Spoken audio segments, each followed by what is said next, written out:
Yet again, a privilege to be here with you all, and obviously with you, wherever you may be, throughout the continent of Africa and beyond. Today we're talking about a very special topic: guard your heart. The one thing I know is that everybody here and everybody listening and watching has a heart. My name, as has been said, is Dr. Chidi, and we have been going through some of the colors of this Life Colors program. Each color represents a different disease that we're able to help people reverse. Now, in my first one, we talked about diabetes and obesity, the blue and the purple. Today, we're going to be talking about the red and the orange, which is, of course, the heart. But before I go into it, because Pastor Finley was talking to us yesterday about World War I, I just thought I'd just share something with you. I wonder if anybody recognizes this building. Does anybody recognize this building? It is the Tower of London. And if you see all of those, the red, the sea of red around it, those were 880,000 ceramic poppies that were planted as an art installation. They were planted back in 2014 because it was the 100-year anniversary, the centenary from the start of the First World War. Many people lost their lives. 880,000 men and women lost their lives from Great Britain. That's why they were installed. During the time, the President of the United States said, look, when the war is over, I think we should all come together so that we don't go to war again. He came up with this idea of the League of Nations. That was mentioned yesterday by Pastor Finley. And all the Europeans said, yes, we want to be part of the League of Nations, let's get involved. But when Woodrow Wilson went back to the United States, he couldn't convince the Americans to be part of the League of Nations. He wanted them to be part because he thought, look, the Europeans, they're going to take it out on the Germans, and the Americans will just calm them down a bit. So he said, look, I'm going to go around the United States, and I'm going to convince the Americans to join the League of Nations. Sadly, he had a stroke. He was unable to do anything. In fact, they say that his wife was the first female president of the United States. So what happened is that the Europeans treated the Germans like second-class citizens. They really punished them for what they did in the war. And then, of course, this gentleman came along and said, no, we're not second-class citizens. We're going to rule for 1,000 years. I always wonder, if Woodrow Wilson never had a stroke, if he was able to convince the Americans to join the League of Nations and the Europeans didn't punish the Germans so severely, I wonder if there would have been space for this man to rise up.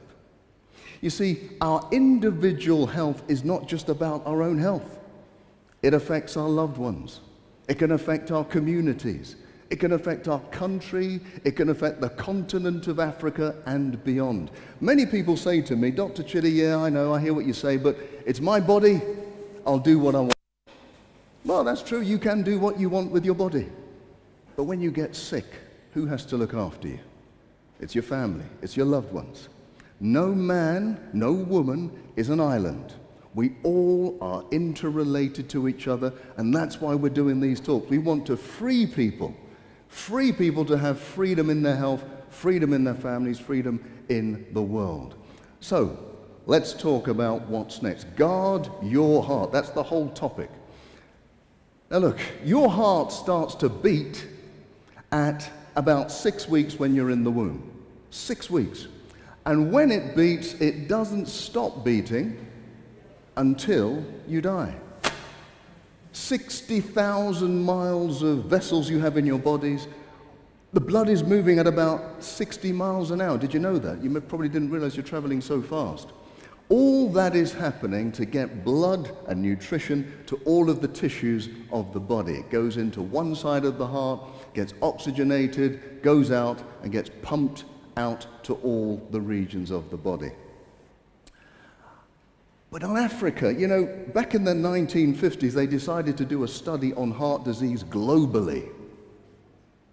They actually came to Kenya in the 1950s to look at heart disease.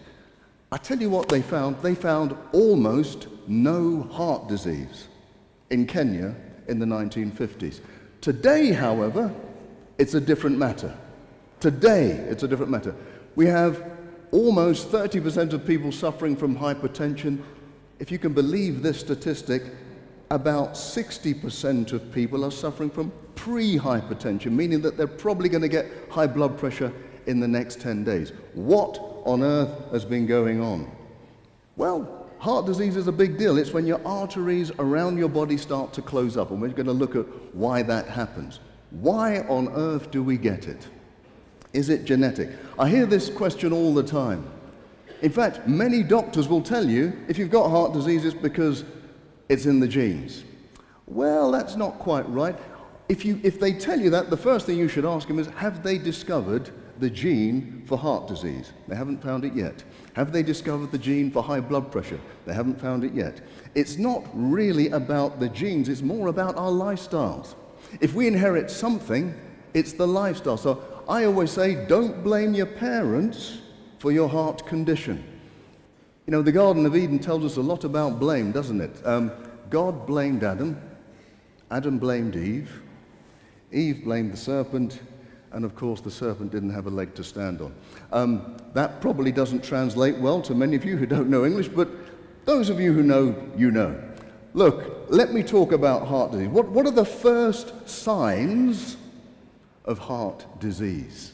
The first signs of heart disease. Look, even before I left medical school, there is no way you can qualify as a doctor if you didn't know the first signs of a heart attack.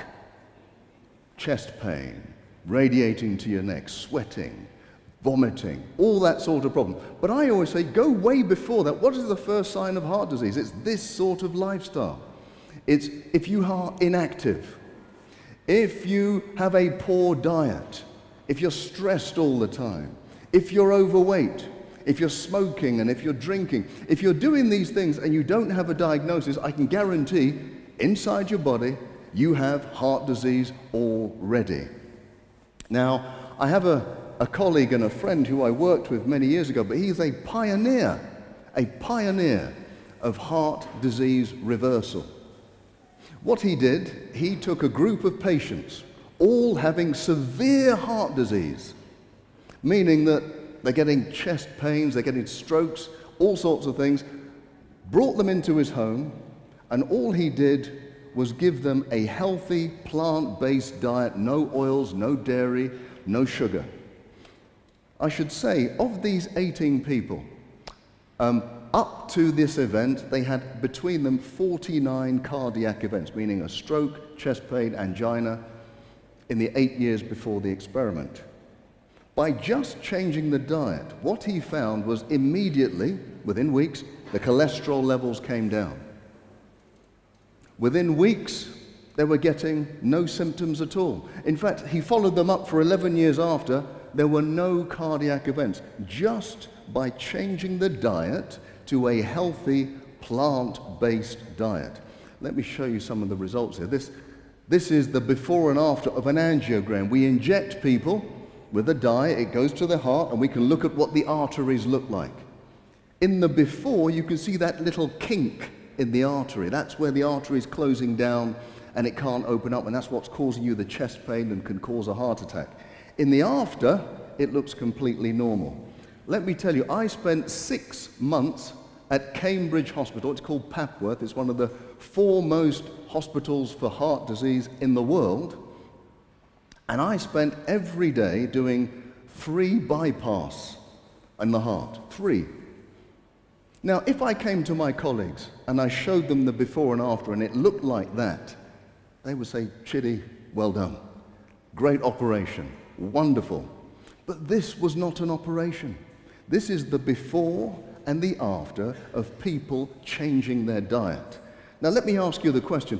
What would you prefer? To have somebody like me open up your chest, stop your heart, take out some arteries, replace them, put you on physiotherapy for several months with pain and suffering and medication, or would you just rather change your diet? I think most people would just rather change their diet. It is a miracle. Even today, it's still not being taught in medical schools, but it's an absolute miracle that we can reverse heart disease just by diet. Just by diet. Look that up, because it's a wonderful study. Because what we're doing is actually bringing the arteries back to how they actually should be. You see, heart disease starts very young and very early. There was a famous war, the Vietnam War. The average age of the soldiers was 19. When they were killed and they were brought back to America, they did autopsies on their bodies. These 19-year-olds already had severe heart disease at 19. And it obviously gets worse. We know that even children start to have fatty streaks in their arteries because of what we're giving them to eat. Guard your heart. Look, one of the most important things with heart disease is high blood pressure. And in the UK, and I think globally, about a third of people have high blood pressure. Now, what we like to aim for is a systolic, the top number, of 120 and the lower number of 80. It does not matter how old you are. Do not believe them when they say, oh, it should go up with age. That is not true. It should be maximum 120 over 80 throughout your life. But why do we get high blood pressure? And we know it's not genetic. We know we don't go for that falsehood. But look, if you go to your doctor will tell you 95% of high blood pressure is essential. Now, what does that mean? You know, let me let you into a secret about doctors. When we don't understand something, we give it a long name and it makes us sound important. So when they say essential hypertension, what they mean is we don't know what causes high blood pressure. So 95% is essential hypertension, the doctors don't know. But they will tell you what are the risk factors for high blood pressure and strokes. You've probably heard all of this. Family history of high blood pressure, if you're African or Caribbean, if you're male or female after the menopause, obese, diabetic, if you smoke, if you have high salt in your diet, if you're stressed all the time, or if you do not exercise, a sedentary lifestyle. We know that those are the risk factors. Well, look, it doesn't take a genius to understand that the risk factors are actually the causes. Those risk factors lead to heart disease and high blood pressure. And the thing is, if you have more than one, they multiply your risk. They don't just add, they multiply your risk. So if you smoke, you're overweight, and you're stressed, your risk multiplies many, many times. But some of those risk factors don't seem fair, do they? Let's go back to them. Family history of hypertension, we've dealt with that. Look, does that mean if my mother and father had high blood pressure, I have to get high blood pressure? Absolutely not. We've said it's lifestyle that really determines our health and our longevity. What about Afro-Caribbean? Do we have any Afro-Caribbeans? Any people from Africa or the Caribbean watching here? Yes, we have quite a few. Why should it be that Africans have higher blood pressure than everybody else? Why should that be? That doesn't seem fair. Now, when I ask people, they say, oh, maybe it's because of slavery or we have a harder life. Well, no, that's not true. The answer is quite simple. The reason why Africans have a high blood pressure is because we come from hot climates. That's why our skin is dark. And because we perspire, we need to hold on to water a little bit more than Caucasians. So our bodies hold on to salt a little bit more, and where salt goes, water follows.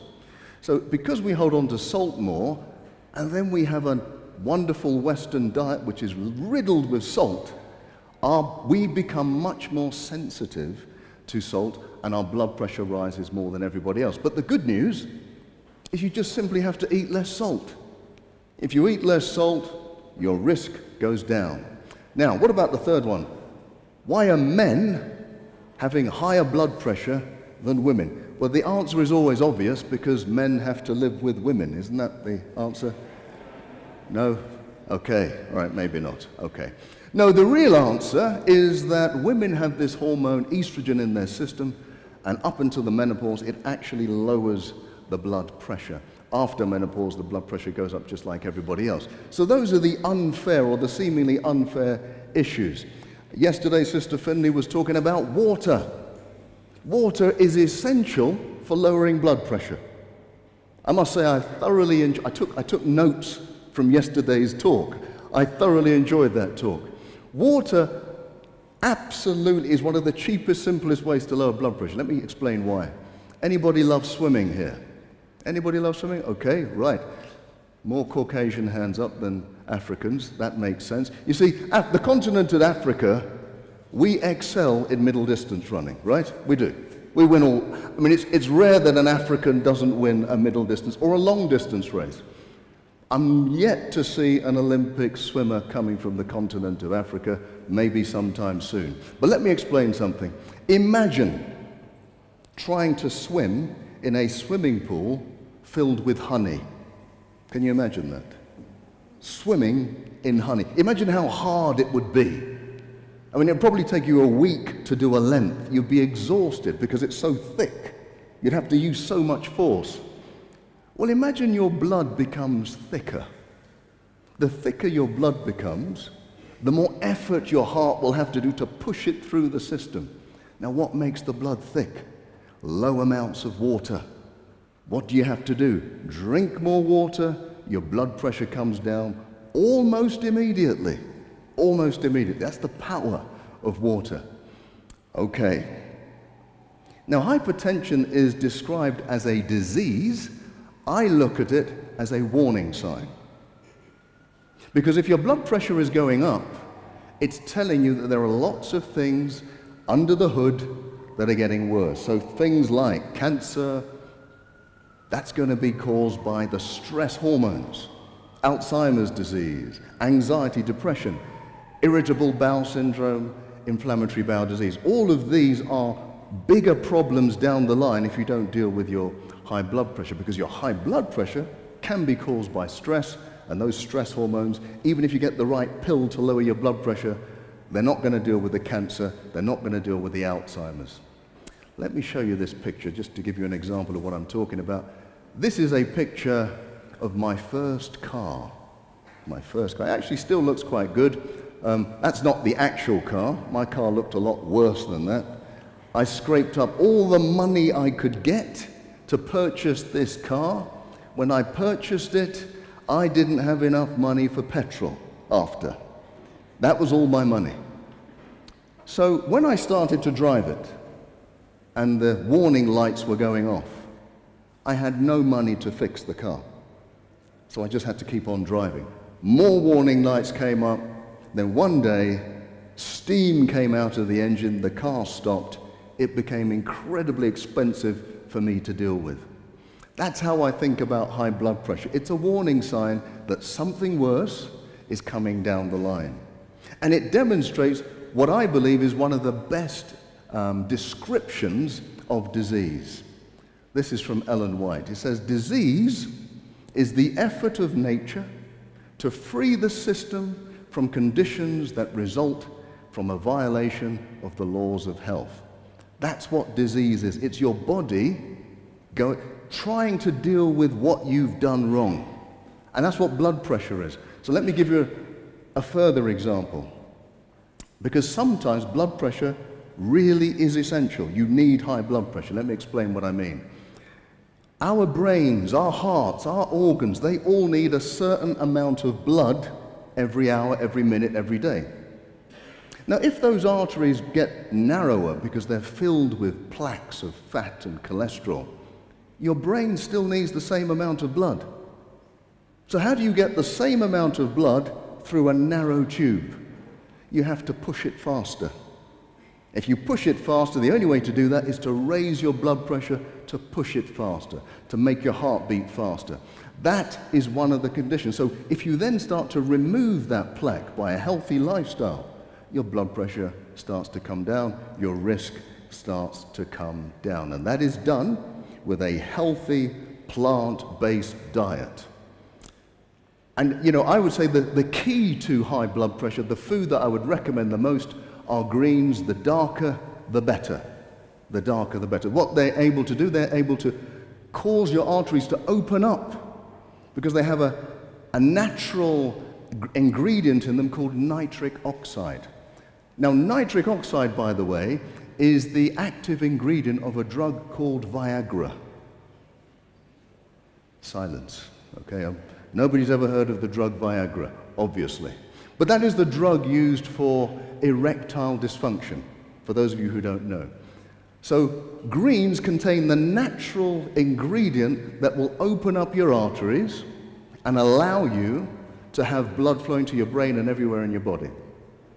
In fact, I hear lots of people say to me, Dr. Chidi, especially the men, Dr. Chidi, yeah, I do want to get healthy, I do want to lower my blood pressure, but don't give me rabbit food, please. Well, the one thing I know about rabbits is that they do not need Viagra. I'm going to move on. Okay, fantastic. In fact, let me say this, because erectile dysfunction is a very important point. And for the men in the audience, and even your wives or everything, please listen. When you get one episode of erectile dysfunction, one episode, your risk of having a stroke or a heart attack increases to 1 in 4 in the next 5 years. I'll repeat that. So if you have one episode of erectile dysfunction, you have a 25% chance of having a heart attack or a stroke in the next 5 years. So when you get that episode, don't just go for the pill. What you should do is go for reversing that disease so that you will improve your blood flow throughout your body. Fantastic. Now, you can't talk about blood pressure without talking a bit about exercise. I will be dealing with more exercise later in the week. And the truth is, you should exercise, but do the best exercise you can. Do the exercise that you enjoy the most. I would say, though, if you have high blood pressure, you shouldn't do strenuous exercise. No weight training, no strenuous running. Walking, swimming, cycling is absolutely fine, because it will peak your blood pressure if you do too much exercise. So just go for a walk every day, at least for an hour. That is the way you can reverse your high blood pressure. So let's go back to where we began.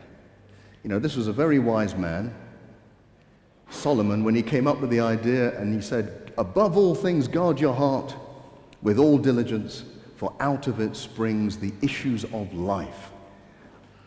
Ladies and gentlemen, let me tell you, that is a profound statement. That's a profound statement. Because the thing that issues out of your heart is your blood. And it's telling us there that the thing that issues out of our heart is life. You know, we didn't know in the world until 1624, when William Harvey discovered the function of blood. That stuff that came out of the heart, he realized, gives life to the tissues. That's the first time we realized that. People have been dying in battle, bleeding for centuries, but we didn't know what blood did. He discovered it. But back there, Solomon told us the function of blood. But there's something more interesting about this statement. Guard your heart with all diligence, for out of it flows the issues of life. What it's really telling us is that the issues in our lives do not come from our neighbors. They don't come from my spouse. They don't come from my work. They come from my own heart. Oh yes, I may be surrounded by stresses. I may be surrounded by people who seek to do me harm. But the determination as to whether it affects my body, my mind, or my spirit is my own choice. It comes from my own heart. So if we really want to guard our hearts physically, absolutely, we can do that with the diet and the lifestyle. We will be talking about stress and depression later in the week, or probably next week. But if we really want to guard our hearts, what we're really going to have to do is take time to forgive, to understand, to let go of issues that are causing us stress beyond belief. We're going to be talking more about that throughout the week. Look, I'm going to be doing, actually, consultations this week. Tuesday and Thursday this week, I'm going to be here between the hours of 2 and 4, and we're opening it up for anybody to come with any problems that they have. I'm happy to do so. Now, some of you, you may be in Rwanda or Nigeria or South Africa. You may not be able to get here. I think you can see my details that you can contact me or follow on Twitter or Instagram, and you'll see lots of advice on how to combat many of the things that we're doing. Now, tomorrow you'll have the delightful Sister Finley. I will see you the day after. Have a good evening.